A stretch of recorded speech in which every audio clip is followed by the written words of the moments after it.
श्री राधे कृष्ण। ओम नमो भगवते वासुदेवाय नमः। कथा 17। श्री नारायण के 9वें अंश राजा पृथु की कथा। दुर्व के वंश में राजा अंग हुए, जिनकी संतान थी वेन। वेन बहुत दुष्ट बालक था, जो रोज ही हिंसा करता था।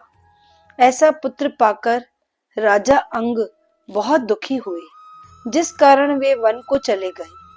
प्रजा को जब पता चला कि अब उनका राजा वेन है, तो वे बहुत दुखी हुई।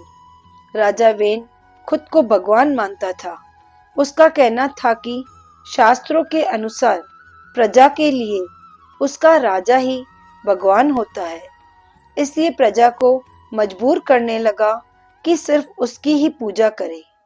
प्रजा परेशान होकर ऋषि गणों से मदद मांगती है। सभी ऋषिगण राजा वेन को समझाते हैं, पर जब वह नहीं समझता तो क्रोध में आकर ऋषिगण राजा को भस्म कर देते हैं। किंतु वेन की माता अपने पुत्र को जीवित करने की इच्छा से अपने मंत्रों द्वारा उसके शव की रक्षा करती है। अब प्रजा की रक्षा कैसे हो, ये सोच ऐसा विचार किया गया कि वेन, जो कि राजा दुर्व के वंश का है, अगर उसके शरीर को मथा जाए तो हो सकता है कोई प्रतापी राजा जन्म ले। तभी राजा वेन के शरीर को लाया जाता है।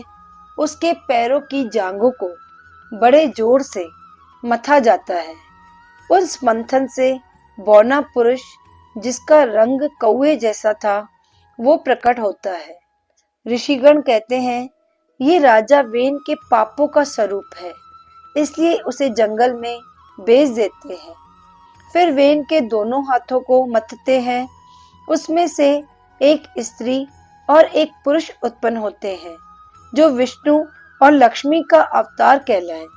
पुरुष का नाम पृथु और स्त्री का नाम अर्ची रखा गया। राजा पृथु विष्णु जी के 9वें अवतार थे, जिन्होंने कई वर्षों तक राज्य किया और प्रजा का ध्यान रखा। श्री राधे कृष्ण।